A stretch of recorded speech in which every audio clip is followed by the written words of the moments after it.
Hey, everybody. Welcome to the Resilient Cyber Show. Chris will not be joining us today. Hey, everyone. Welcome to the Resilient Cyber Show.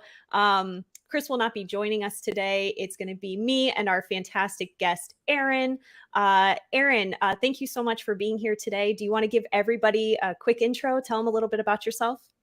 Sure. About me, you can call me Aaron if you would like. Everyone else does. Um, I am currently the CTO and co-founder of a company called Verica.io. I am most notably known as being the creator of security-based chaos engineering. I'm the co-author on the O'Reilly book with Kelly Shortridge. We're finishing up another book this year. It's chaos engineering is a subset of sort of resilience engineering, is where it falls within. So very relevant to be here. Very happy to be here. I have a background. Prior to Verica, I was the chief security architect for one of the largest healthcare companies in the world. Actually, one of the largest companies in the world in general, larger than Google, in fact. United Health Group, and that's sort of where I started applying a lot of these concepts at. And my background also I worked at NASA and DoD, and actually at NASA I worked at safety and reliability engineering, which is not too far away from resilience engineering.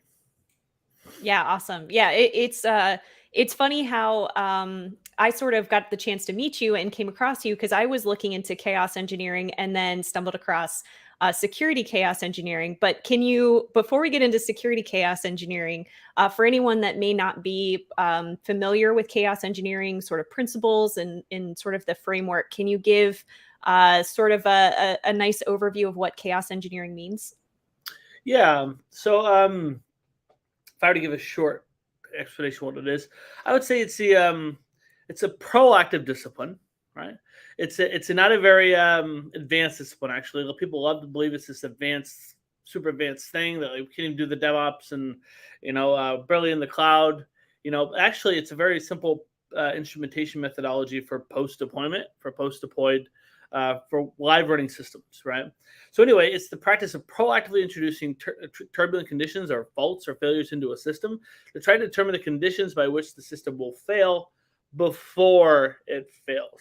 Because a lot of times, actually, when we build a system, we build things like retries or disaster recovery, or we do circuit breakers. That's when you get too much traffic and it breaks over to another path, kind of thing. If you're not familiar with that, what that is, we build it in security preventative, security detective kind of things. We build these things for under conditions X, Y will happen. Well, what happens is the system changes so often, it rarely ever actually does those things well because it's drifted, it's moved beyond, it hasn't kept up with it. We rarely ever exercise those paths and logic until there's a problem, right? Until that problem occurs. That problem may not occur for a long time. So what we're doing with chaos engineering is we're proactively introducing those conditions to make sure the system is ready to withstand those conditions. And because we're not creating chaos, right? Don't think it's breaking things in production. You're off to a wrong path if you're thinking those things, right? We are proactively introducing questions in the system. We're saying, hey, computer, do you still do the things you're supposed to do? Proactively. When there is no war room, there is no incident, there is no fire to put out, right? We're learning about how the system really works versus how we thought it works. And that's quite different.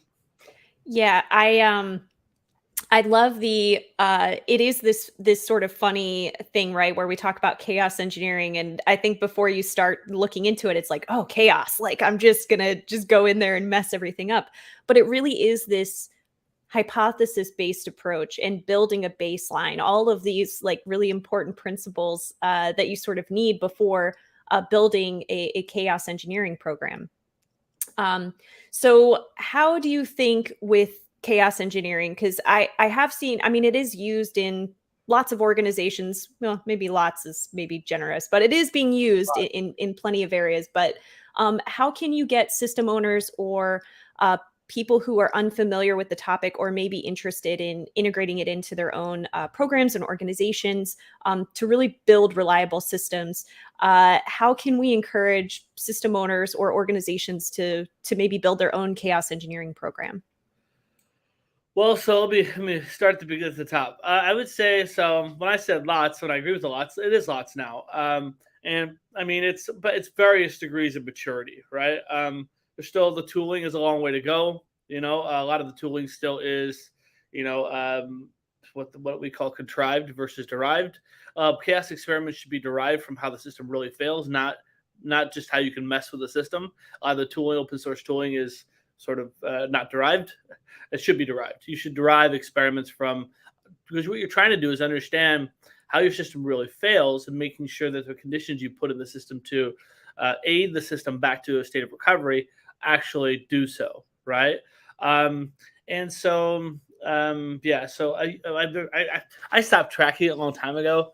You know, I mean, I track industries are more easier to track now. I mean, banking is somewhat advanced in chaos engineering, I would say. You know, some of the bigger banks are. You know, obviously Silicon Valley, right? Startups, SaaS companies. You know, big healthcare. I've seen a lot of that there. Obviously, I was sort of the one of the early pioneers in big healthcare. You know, but anyway, you're seeing it. I don't know about oil and gas. I've checked into that in a while, but it's kind of growing on its own, right?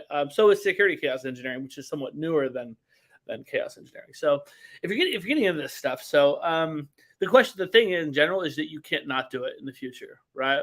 It's the problem is that due to the size, scale, speed, and complexity of modern systems, modern software, it's hard for any human to understand what is that live running organism anymore when it's running, right? We don't understand that it didn't work until it didn't work, or there's a problem, there's an incident, there's an outage, right? What we don't lack, I think we have great. I think things like CI and CD have been great for sort of limiting the rate at which bugs are created and getting products in front of the customer faster, right? But also things like microservices in the cloud and DevOps have like sped things up, right? So software never decreases in complexity; it only increases in complexity. Because let's say you deem you have a complicated or complex system, right? Those are different things, by the way. Let's say you have a complex system, right? Well, I would say, Aaron, I don't believe you. I want to make it simple, right? Okay, fine. Well, software, there's a relationship between making a change and increasing complexity. So, so you're going to take a complex system and make it simple. What do you have to do? You have to change it, right? You have to make a change, right? So you're really, so the school of thought, it comes out, actually this comes from a paper written in 1986 called No Silver Bullet. It talks about the nature of complexity in software. It talks about all these concepts I'm talking about. But essentially, software comes from essential complexity and accidental complexity. Well, anyway, in the end, the summary is that you really can't reduce complexity when it comes to software because it only increases over time because we're changing it no matter whether we're trying to make it simple or just we're not. You're changing it. It's the software, the hard part is the fact that you can change it so quickly. It's one of the only human constructs that fundamentally looks different after you've delivered it, right? Because you can't do that with a building, right? You know, we're constantly changing it, right? So, what the problem that we're trying to address with chaos engineering is navigating the complexity in the system by driving better context of how it actually works before it fails, right? Because if you think about things like legacy systems are, my mind immediately goes to mainframe, right? Right. Because we still can't get rid of those things because 60% Nope. of the world still runs on them, and that's great engineering in my opinion. But but were mainframes always considered stable and were they always well understood and well? When they were originally built, right? Did they ever have outages? Well, they did, right? The outages and incidents, they started learning about. Oh wow, damn, the computer works different than we thought it did. Okay, then we go back and we fix it, right? Process over and over and over again, right? What happens is that we're slowly learning about the system. But the problem with that is that there's a lot of pain occurring, right? Many customers are not having a very good time, right? Or engineers or other people that are having productivity loss, right? Chaos engineering, you can think of as it's a proactive exercise to make sure the system, under the conditions we designed it for, still performs well. A great place to start. This is the last question in your question, is with a game day, that's a manual, human-driven exercise. It's called a game day. It always has been called a game day. There's all the people who call it chaos days, and that is not correct, right? Don't say that. Also, don't call a chaos experiment an attack. Security people hate that, right? So I personally and don't like hearing that. So anyway, that's my plug there. But anyway, I try to plug that as much as possible because it drives security people nuts. Yeah. What we're doing is we're experimenting on the system. That's what we're doing. We're saying, hey, computer, do you do what you're supposed to do? So you just hit human-driven exercises. Sometimes a great place to start is with availability, because a lot of people are usually wrong about, and remember, cybersecurity is part of the solutions we build and we put in distributed systems are still part of distributed systems, right? Meaning they all suffer from latency. The network is never reliable, right? Meaning our security tools may not be as effective if they're not tolerant to latency. So latency is a great place to start, and let's say you say my system or service can handle 150 milliseconds of latency. A common SLO you see is like 200 milliseconds, right? Which they're usually just made up because nobody knows how to calculate them. until Alex Hidalgo came out with his O'Reilly book, nobody really knew. But anyway, now people are calculating them, but like it's still like 200 milliseconds. So let's say 150 milliseconds. Okay. Well, let's introduce 50 in between the services. Let's see how it handles proactively. Because remember, proactively, we can have the engineers from the team, the system owner, we can have everybody there watching and observing the system to make sure, the system does what we think it's supposed to do. And lastly, on that thought, just because I got to cover a lot of things very shortly, is that don't ever do a chaos experiment you know is going to fail. If you know you can't handle that, just fix it, right? We're trying to make sure the system does what we think it does, and we're usually wrong, right? If we already know we're wrong, we're not going to learn anything. So yeah, I think, well, it's an important point about research, right? Like that's really what we do in research is we have a hypothesis. We suspect that something may happen, but we don't really know. And I think that's one of the best principles about chaos engineering is that you're sort of saying, I think this might happen. Let's see what happens and give it a try. Because if we don't, the potential for failure, for service interruption, for availability issues, all of those things come into play if you don't try. And I think there's this idea, especially in IT, right, that if something breaks, then it's terrible, everything's horrible, nothing can break. And it's like, well, if we proactively can look for those issues and fix them, then we don't have to worry about those availability issues that might affect our SLAs or our customers, being able to proactively fix them. So when I found chaos engineering and started doing research, I was like, I totally fell in love with it because I think the principles really apply in so many different ways. And I have to talk to you because one of the other reasons I came across your name and got to meet you was the book that you wrote, Security Chaos Engineering. And yes, and I have my copy around here somewhere too, because I love this book, one, because I think it lays out the principles really nicely and concisely. Like it's easy to understand. It's easy to ingest these principles and to apply them. So can you talk a little bit about how those chaos engineering principles and practices sort of play into security chaos engineering and how security programs can start to maybe adopt some of these, some of this hypothesis-based engineering sort of approaches? Sure. Yeah, definitely. So I just want to put a further plug on, because I totally agree with you in terms of science and research, and is that I love my talks. I love just to remind people that all science and engineering revolves around a couple core tenets, right? Experimentation, right, as a hypothesis-driven experimentation, but also things like instruments, right? Temperature, weather, wind speed, right? Like those instruments are there to give us feedback, right? Like that's what we can measure and understand and have data like, okay, it works, it doesn't work, what didn't work about it, next, iterate, move back, feedback loops, right? We're totally iterating through it. We need data. We need to know what worked, what didn't, so we can learn and move forward, right? That's the whole point of this stuff. That's why experimentation is so valuable, in my opinion. That's why I don't like being called attacks. You lose the whole body of what we're trying to do there, right? When people call it an attack, Yeah. But anyway, so these, so security-based chaos engineering. So I want to put also a plug for my co-author, Kelly Shortridge. She's definitely some of the brains behind here. I'd say more brains than mine, actually. If you've ever talked to Kelly, you'll know what I'm talking. Actually, there's a great interview out there from GoTo and Linux Foundation, and Kelly and I did recently. That's amazing. It's really good. They really got us fired up on that one. Anyway, so thank you for the kind words about the book, but we rewrote it like 9 times because it was originally like 300 pages. Oh, okay. Yeah. No, it's great. It's fantastic. I genuinely like use the framework for it for all kinds of things. And I think it's like, that's why I was asking about it, because I think the principles behind it, right? Like creating a baseline, understanding what you have before you inject some of these experiments, before you conduct experiments. It really is, using a lot of the scientific method and understanding what you've got, which, I'm also a researcher, so I'm totally biased in that way, that I'm like, yes, I love this approach. Like, let's inject this into what we do in security programs. So where do you think people should start with chaos security or security chaos engineering? Do you think that they should just sort of start to talk with other teams, sort of see what's going on, try to identify hypotheses? Where do you think they should start?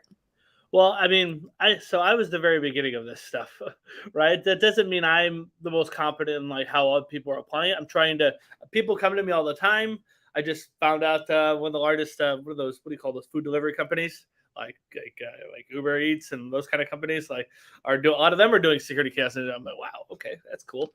That's awesome. I don't know how they're doing it until they tell me, right? So if you're out there and you're doing it, I want to know about it, right? Like, because that way I can answer these questions competently, or I can point them to you. Anyway, with security chaos engineering, so the practice itself is not a lot different than chaos engineering, right? So so there's several different use cases and you can apply this to. I started, and a lot of other people that followed on after me, like Rob Duhart, Jamie Dickin at Cardinal Health, which is in this book. They wrote their story, and then even Capital One, which was also in that book. Talked about, so a lot of people start with control validation, right? Is they're trying to, so we as security people, our security is a context-driven discipline, right? So you have to understand what you're trying to secure in order to know what needs to be secured, right? A user, an object, a thing, a cloud, a data, or whatever it is. You have to know what it is, right? You have to know what it does, and the context about it. Context drives most of engineering. Right? But if we don't understand the context, we don't understand what needs to be secured. So it's a context-dependent discipline. The problem with that is in order to get a context, you're almost forced into a stateful understanding of something or situation, right? So we have to design security based upon context that we derive and understand. But the systems now that are software-driven never stop changing, right? They're constantly changing because that's equivalent to value being delivered to market. Customers getting value. That's why these big companies want to do all these great software things, right? In the public cloud and DevOps, they want value to customer, right? We have to be able to support that. The problem is we build security based upon a context that is changing, right? So it very quickly drifts, right? So what we need to do is we need to make sure that as the system grows and evolves, that it can still do what it's supposed to do. We do that by asking it questions, right? So I originally started doing this as a chief security architect at the largest healthcare company in the world. I wanted to ask, we believe that, so we moved it to the public cloud, right? And it was actually AWS at the time. I think they're in all of them now. But we're trying to figure out, like, is everybody, when they move to the cloud, I've done the cloud transformation 3 times at 3 different companies, and nobody's sure if you have the timelines are always too short, right? They're not sure if the engineers have the right competency. So I know how to move something from the data center to the cloud without lifting and shifting, redesigning it to be microservices. Oh, I think you might be muted. Yeah, somehow. Oh, now I'm back. Oh, there we go. Back? We got you. Yeah, we got you. Sorry Go about ahead. that. I'm back. No, you're good. Microsoft Teams and I seem to fight each other all the time, and it try to take over. It's funny as I rarely use it. Anyway, but so what was I saying? So we're moving to the cloud. Everybody wants to move to the cloud. This is where Netflix, by the way, pioneered chaos engineering. They're going from sending stuff in the mail to sending DVDs in the mail to streaming on AWS, right? So anyway, when we were coming back to cloud transformation is still the number 1 driver for chaos engineering, by the way. But anyway, I wanted to make sure that as we were building on these security, the rules, configurations, controls, as we're delivering them AWS, that they actually did what they're supposed to do. And so we got kind of a survey of like, okay, So it's like, well, if we misconfigured ports and unauthorized port changes seem to happen all the time, right? So I was like, okay, what do we expect to happen when this occurs, right? Well, we expect that our firewalls immediately detect it and be a non-issue, right? We're very heavy and dependent on that. As I think a lot of large security organizations still have very firewall dependent. Anyway, the software-defined world, in my opinion, that doesn't work very well. Just my opinion. Anyway, so what we started doing, we wrote this tool, right? Originally, it wasn't called Chaos Slinger, but it's called Chaos Slinger. It had a funnier name. Anyway, so we started open or closing ports on EC2 security groups that weren't already open or closed, right? We'd open or close it, and I mean, just send the signal. What we're trying to do is see how effective was the logging and the monitoring, right? Did it detect that behavior? Did the firewall actually do what it's supposed to do? What else detected it, maybe blocked it and supported it? It's sort of a compensating measure, right? Compensating measures, I find, almost never compensate for anything, right? So I don't know why we even do that in security. But anyway, so what happened was the firewalls detected and blocked it only 60% of the time. We realized we had a drift issue, so we had to fix it. Anyway, we learned a bunch of things because we're doing this proactively, right? I think a great place to start, right? You always start non-prod. Don't do any of this stuff in prod, right? It's a maturity exercise, right? You start in a lower environment, try to understand the practices. I mean, you're doing a game day, it's a great place. But I'll tell you what, sometimes you learn things in non-prod about prod. True. And so be careful. Yes. But the whole thing here is that that's what's so valuable for security teams and for engineering teams in general in doing this stuff is it builds confidence that, okay, what we built is effective at doing what it's supposed to do. And after you've done the game day and you've proven it, then you can automate it. You can run it via a pipeline. Although, at Verica, we recommend that people actually run it outside of the pipeline because a lot of changes to the environment happen outside of a pipeline, meaning like network segmentation and things like that. So you want to continuously run them to verify. This is what we call continuous verification. So continuous verification is kind of an evolution of chaos engineering, where we're trying to, as we build as like CI, it's like, increasing the rate at which, reducing the rate at which we create bugs by jamming code together faster, right? Then we have CD, which is getting applications and services for the customers faster, right? As we build this faster engine with CI/CD, right, we need a way to keep the car on the road, right? And that's really what chaos engineering and continuous verification is about. We're trying to keep it on the road, right? And that's kind of the gist. Yeah, I love it because it is one of those things that I feel like. I can't hear you now. Okay, you keep talking. If you can hear you, it's good. Can you hear me? Great. Sorry. Oh, can you hear me now? No? Okay. Well, I can hear you. Awesome. See, Chris doesn't come and we have audio issues and we'll blame Chris. I can't really hear you. Okay, no problem. No. That's okay. I can hear you. Thank you, Microsoft Teams. All right, 1 second. Can you hear me? Hear you. Okay. Dang it. We might have to. That's okay. We might have to call it if you can't hear me. That's okay. 1 sec. This in, do I? Yes, I do. Try something. All right. While he's figuring out his audio. Did I mention we're talking about resilience engineering? Yes. So you can hear me, I guess. Okay. Yes, I can hear you. Okay. Can you hear me? Let's try being smarter than the computer, which is hard. Let's see. Sometimes you can trick it. Okay, you guys can hear both of us. I think we just can't hear each other. Thank you. I love this. Can you hear me now? Yep, I hear you now. I'm smart. Okay, great. I love we had someone in the comments say chaos engineering strikes again. I love it. we had an outage. We totally had an outage. It's hilarious. I think if we were going to ever have an audio issue like that, it would be while we're talking about chaos engineering. It's perfect. So what I was going to say is the principles for chaos engineering, like you're talking about, this idea of continuous delivery, of continuous verification. It's one of those things that I think it has so many, because we talk about it really in a software engineering development context, but I think it has a greater impact in programs like vulnerability management programs, in threat intel programs, things like that, where we can actually inject some of this scientific method and this continuous verification, even into compliance, right? Because I think sometimes we get into this mode of, okay, I applied this control, that's it. I'm good. Everything's fine, right? Like it's never going to change. And one of the things that I've seen consistently is, even if you're applying controls locally or through group policy or through, scripts, something like that, there's always a chance that they're not being applied properly or applied the way that you think that they are. So this idea of continuous verification, it should be part of, compliance and risk management, really.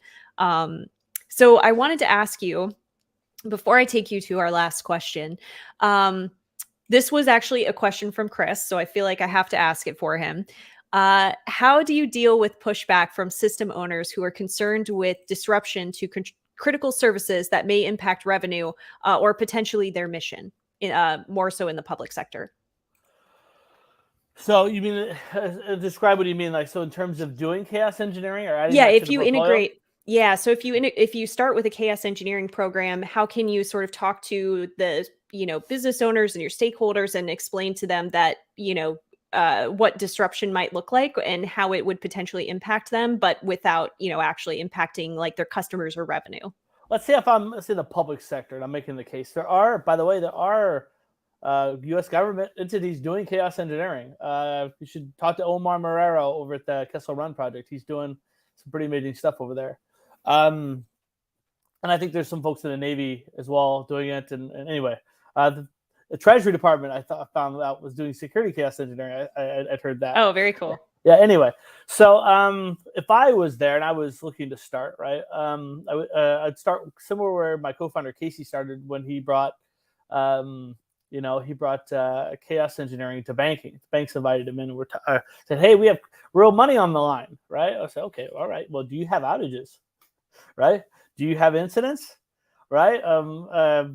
Okay. Well, do you want to proactively understand how that happened, or proactively understand like the systems, or do you want to find out they didn't work after the fact, that you lost millions of dollars, right? It's up to you, right? Like, what we're trying to do is proactively verify the system does things that it's supposed to do. What I would probably start, what I always recommend people start, but this is a very passionate area for me. Actually, a friend of mine told me the other day, is like, "Aaron, you don't do anything you're not passionate at." So it's like everything you do is anyway, like, is software security or security observability in general. I think we're horrible at that as an industry. But I would, what I would go in, and they look at incident data, past incident data at the agency, or it does work for private and public sector. You find very interesting patterns about how the organization is generally not doing well, right? Our gaps. It could be skills, it could be technologies, it could be lack of visibility in certain areas. But our past, learning from what's happened in the past. Past is prologue, right? What has happened in the past often happens again, right? So it's a good. The problem is that, and this is an area Nora Jones with her startup Jelly is sort of investigating, is like, we don't really document incidents very well at all, right? We kind of move from war room to war room to war room to war room to war room, like, and we never really. What's funny is we make changes during incidents that we would never make, right, during a normal procedure, right? Yeah. It's like, oh, I don't care, I don't know, let's just close the firewall port, right? Let's do this. Let's make this big sweeping change. That probably led to the next war room, right? Like, anyway, it's actually the reason why I said going back to past incident data is that those are great places to derive, because we think we've fixed them normally, right? So it's a great way to derive. Remember, I said contrive versus derive. Great place to derive an experiment, right? And then probably there's lots of people involved. Systems owner, you probably already have people that were involved in that incident, probably documented in the incident, hopefully, right? So you can bring them back for the game day, right? Furthermore, there's probably a dollar figure in the private sector, sometimes in the public sector, depending on what it is, probably a dollar figure, or there's a metric of like downtime or an impact of some kind. Right. That's a great way to say, hey, system owner, right? Hey, we had this problem before, right? This was very painful for us. Let's make sure this doesn't happen again, right? Like, and so let's in our non-prod instances, our staging, next time we deploy or next time whatever cadence you're going to do it on, let's introduce this problem, like with a chaos engineering experiment, and let's all be in the room. Let's all observe how well we are prepared for this. And it's my belief that we're going to learn lots of new things about the system that we didn't know, right? Anyway, so that's a great place to derive it all, because you can make the case. I am a former Fortune 4 senior executive. I know what it's like to have to make a case that a lot of times dollars and money and figures and things like that, and associating the past and pain. We all align well to pain, right? So it's a great way to make that case to get started, I know that would be my recommendation. Just doing chaos engineering, do chaos engineering is not going to get you anywhere, right? Yeah.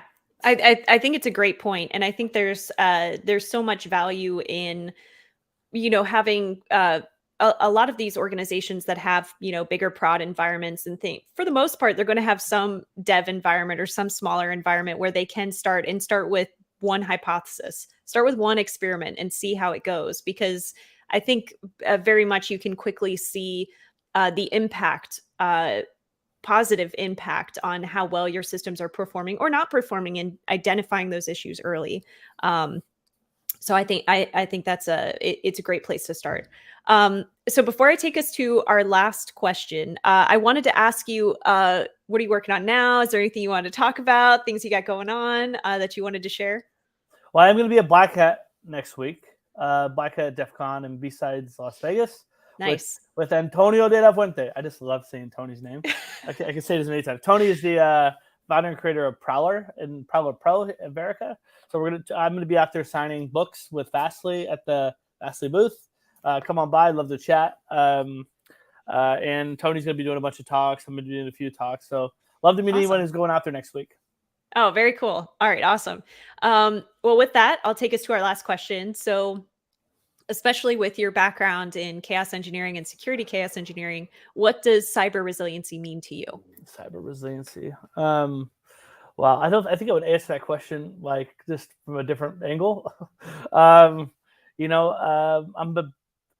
think as an industry, we're never going to get better at what we do if we don't understand that what we're dealing with is a complex adaptive system. And that has gotten even more complicated since software has taken over everything. And we need to really start looking into. So this is where I began. After I wrote Chaos Slinger with the team at United Health Group, started trying to understand why is it that our security almost never works when it's under these conditions. Like why does the system not working under the conditions? And I started following John Allspaw, and it started under he's the father of sort of resilience engineering in terms of software. Then I started looking at David Woods, the creator of resilience engineering, and started understanding, oh wow, there's people have been studying this stuff for a very long time in terms of nuclear power and medicine, and then there's this whole world of safety engineering that has been studying it for a long time too. And there's a lot we can learn from those domains. Like there's the Field Guide to Investigating Human Error by Sidney Dekker, absolute gold. Right? If you haven't read that, by the way, I gave you my copy. You have my copy. Of the book. I do, and I took your advice. I think that's the one not to read on the plane, right? Yeah, don't read that on an airplane. Don't read it on an airplane. Yeah. No, but I think what cyber resiliency means to me. I don't think we're ever going to achieve it unless we start. I think they're going to continue to get worse at what we do if we don't understand the real problem we're dealing with. Because this problem is a very difficult one. There are very few tools to help us navigate this complexity. It's not that we're not good at software, building software. It's this whole massive 300,000 microservice world that we're trying to deliver things that are changing and up. Things are spinning up, spinning down. No human can abstract and simplify that. We have to start understanding how other industries have addressed this level of complexity from a safety and a resilience engineering perspective if we're ever to get better. So I hate to say read more, but Kelly and I, as well as Mario Platt and a few other people, are trying to synthesize that in the O'Reilly book that's coming out at the end of it's going to be beginning of 2023. So it's going to be this version of this O'Reilly book, this fat book of this book, right? So we're going to break down a lot of these concepts and how you apply it and where we need to be focusing as an industry to get better. Yeah, that's awesome. Well, I'm very much looking forward to having the updated book. We'll be looking for it early next year. And maybe we'll have to have you back early. Uh-oh. Uh-oh. Hold on. I Can you have you hear me? now. I hear you. I hear you. I hear you. Okay, we're back. Good, good. Two listen, outages. See, they keep happening. War room to war room. I'm telling you.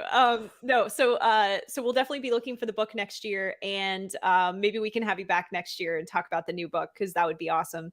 I want to say a huge thank you before we have any more technical issues. Thank you, Aaron, so much for being here. Thank you for being flexible and talking about all things chaos engineering and security chaos engineering. And with that, that'll take us out for the week. Thank you, everyone, for joining us and staying with us. And we'll see you all next week. Thank you, Nikki.